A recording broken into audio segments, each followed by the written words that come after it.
രാമനയണ നേരമതയോ ലങ്കേശൻ രാവണന്റെ നെഞ്ചിലിടുക്കിയായി വല്ലാതെ മോഹമുണർന്നു മൈഥിലിയെ കണ്ടതുകൊണ്ട് എന്തെല്ലാം മുന്നില് വന്നെന്റെ കൈലാസനാഥ കുഞ്ഞുമകൻ മേഘനാഥനും സോദരനും സർവരും ഇന്ന് തന്നെ വിട്ട് പോയതല്ലോ കാലപുരി തന്നിൽ പശ്ചാത്താപം നിറയണ് രാമന്റെ ശരമുനയാൽ മോക്ഷത്തിൻ പടി കടക്കാൻ മോഹമുറിച്ചല്ലോ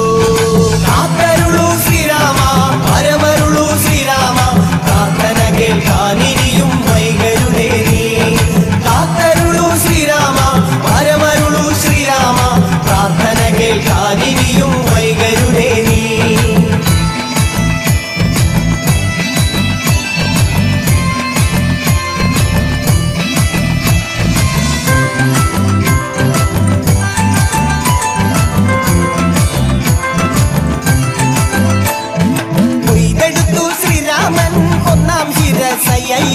ദശമുഖനോ മോക്ഷത്തിൻ ഒരു പടി കടന്നയ്യ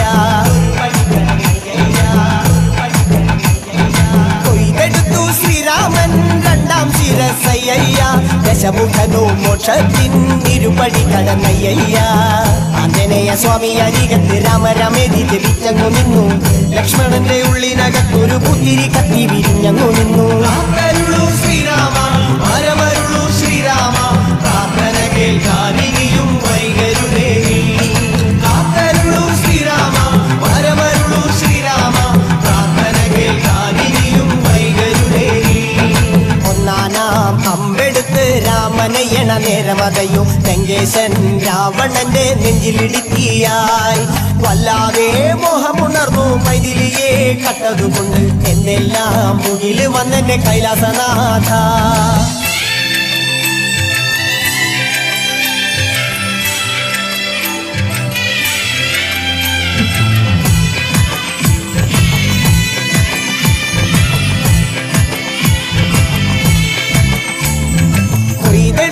ശ്രീരാമൻ മൂന്നും നാലും ശിരസുകള് ദശമുഖനോ മോക്ഷത്തിൻ പല പടി കടന്നയ്യ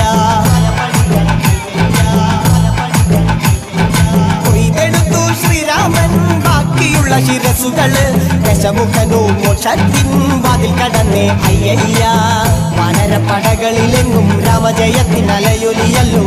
ലോകരെല്ലാം പാടി സ്തുതിക്കുന്നു രാമ രാമ ജയ ശ്രീരാമ രാമ ശ്രീരാമ പരമരുളൂ ശ്രീരാമ പ്രാർത്ഥന കേൾക്കാനിരിയും വൈകരുടെ കാത്തരുളൂ ശ്രീരാമ പരമരുളൂ ശ്രീരാമ പ്രാർത്ഥന കേൾക്കാനിരിയും വൈകരുടെ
പറഞ്ഞേ കേൾക്കണോ പ്രിയ കൂട്ടരെ അവൾ കൊഞ്ചി പറഞ്ഞ കഥ അവൾ കൊഞ്ചി കൊഞ്ചി പറഞ്ഞ കഥ കേൾക്കണോ പ്രിയ കൂട്ടരെ അവൾ കൊഞ്ചി പറഞ്ഞ കഥ അവൾ കൊഞ്ചി കൊഞ്ചി പറഞ്ഞ കഥ പറമ്പിൽ നിന്നും ഒരു പഞ്ചവർണ്ണ കിളി പറഞ്ഞേ പറമ്പിൽ നിന്നും ഒരു പഞ്ചവർണ്ണ കിളി പറഞ്ഞേ കേൾക്കണോ പ്രിയ കൂട്ടരെ അവൾ കൊഞ്ചി പറഞ്ഞ കഥ അവൾ കൊഞ്ചി കൊഞ്ചി പറഞ്ഞ കഥ കേൾക്കണോ പ്രിയ കൂട്ടരെ